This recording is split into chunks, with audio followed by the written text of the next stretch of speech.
what's up? Prince Sports here. Don't forget to comment, like, subscribe, and all that other good stuff. Yo, all right. For those of you that's new to the channel, give you a little quick rundown. All right.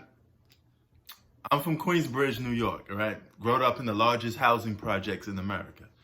All right.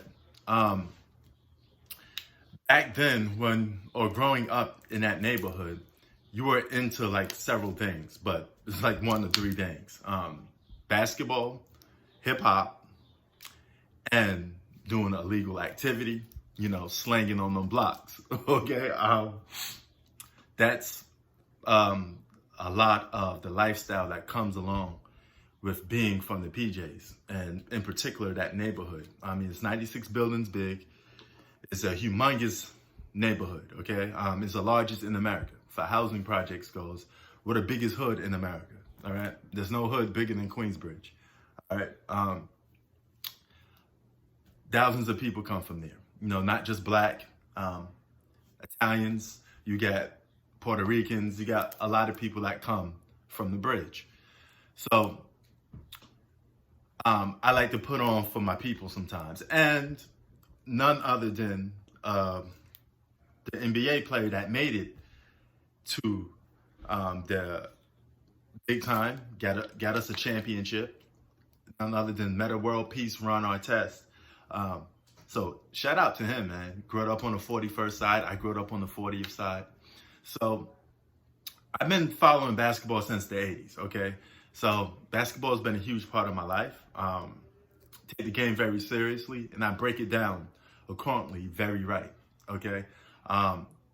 It takes a lot of time, research, and just based off some stuff that you actually remember. So I like to always present facts to people when I'm talking sports to you guys. So now, I hate to tell you I told you so, but I was right again. Ron Artest, my brother, okay?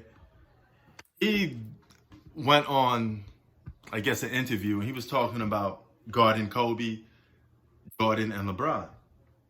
And he says, guarding Michael Jordan is probably the most efficient basketball player. And how many times have I told you guys Jordan was a very efficient basketball player, okay? Much like Kawhi Leonard, the very timely, efficient basketball players. Smart IQ on an offensive end, okay? I don't know how many times I have to repeat that, all right? And he said LeBron James is stronger than Jordan, but he's a bigger guy, plays a different position. Of course, he's going to be a bigger guy than Michael Jordan, so he's naturally stronger, right? And he says Jordan is stronger than Kobe. Now, I always said this because Jordan's post-up game is much better than Kobe's post-up game. His mid-range game is better than Kobe's mid-range game. And those big-ass hands that he has, he's able to play post-up basketball a little better. I mean, Jordan came up in the era when you had to post up a lot, You had to get down there in the dirty in the post and do what you have to do. So, Ron Artest is right on that. And I told you guys, when it comes to this basketball shit, man, sometimes you just gotta give people their props and tell them, hey, man, you dropping some jewels, you dropping some facts. So, he also said, Kobe has a more ruck-apart game to him. Now, who said that Kobe, out of all those three guys, Kobe has, he's like the guy from Mortal Kombat I compared them to that can morph into other people and mimic their styles and copy them. So if you want to relate that to skill, then you could say he's a very skillful basketball player, because he could copy a lot of people's moves. But here's the thing about being skillful, because skillful equals to potential, right? So skill is nothing more than what you could potentially do. Now, if Jordan played in the same era with Kobe, he'll be able to do some of those same moves. Step backs, Euro steps. Keep in mind, in the 90s, those moves weren't allowed. So you have to take those into consideration. This is why I say Jordan will average 5 to 10 points more than what he normally averaged in his own era, because you're giving him an offensive-minded player. You're giving him space to do more things offensively, and he'll be able to get away with it. It's no doubt that Jordan would be scoring more points. Just look up the facts, look up the common sense. If his counterparts, his larger counterparts, which is Kawhi Leonard and Kobe Bryant, not only were successful in this era, but they were able to win championships, and they were able to be superstars in this era.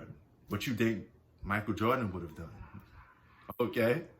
You're seeing his counterparts. And you guys say Kobe has all the same moves as Michael Jordan. The only difference is the ball don't go in the basket as efficiently as Mike did. So there's a major difference between it. But you could argue some of the same moves are the same. They're mimicked the exact same way, right? So that is something my brother Ron Artest is right on. Now, he will know. He has experience guarding all three of these guys. And he says, you got to really stick up on them. You got to really get up in their face, play hard D, because they may drop 40 on you, things of that nature. Now, out of all three of those guys, the guy that most offensively limited is LeBron James.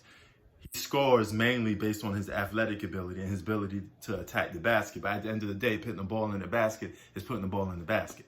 Out of those three, LeBron James is the only guy that has no go-to move, okay? All great offensive players have go-to moves, okay? And if you want to get a little good test of that, Kareem with the sky hook, James Harden with his step back, okay? Now, I'm not saying James Harden is on the same league with these guys, because it's a different story. Accomplishment-wise, he's not in the same league. But he's a great offensive player, so I'm just going to talk about that. Jordan fadeaway, Kobe fadeaway. You know what I mean? So a lot of offensive-minded basketball players have go-to moves. LeBron James still doesn't have a go-to move. And it's the 17th year playing basketball, okay? So that alone, give props to my brother Ron Artest for breaking the game down. As I've been telling you guys, it's not rocket science, man. You just got to pay attention to the games and break them down accordingly and take your bias out of it. That's what I'm trying to tell you guys, man. Just dropping them gems, dropping that ether from another Queensbridge brother, Ron Artest. Shout out to Lamar Odom. Shout out to Rayford Austin. All of that other good stuff. And also shout out to everybody here on YouTube that's been holding me down and giving me support, man. I really appreciate you guys. It takes, I'm not one of them dudes that just go skipping over people and not giving them their props. I give props to a lot of you guys here on YouTube because you guys are fabulous, man. Nothing but net. Great basketball mind. I mean, the kid knows his basketball. Blue Bolt. I mean, he's a sports guy. I mean, he knows definitely what he's talking about. And shout out to Blue Bolt. Shout out to the youngins too. Shout out to Zach. He's a big James Harden Houston Rockets fan. So I mean, I'm always gonna give you guys y'all props and y'all credit, man, because y'all been not only holding me down, but you also been coming with the real, and that's what I like. Shout out to Drew Gully, with the Al Bundy in his profile pic. I can't get over that. That's awesome.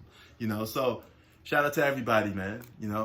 Shout out to my brother in London. I got a lot of overseas people that, hit me up sometimes, and from all over Europe that give me love, man. So from Queensbridge to London, shout out, So, you guys, if I don't mention your name, you know who you are. Love and peace, all that other good stuff. Press Sports out. Keep it 3000.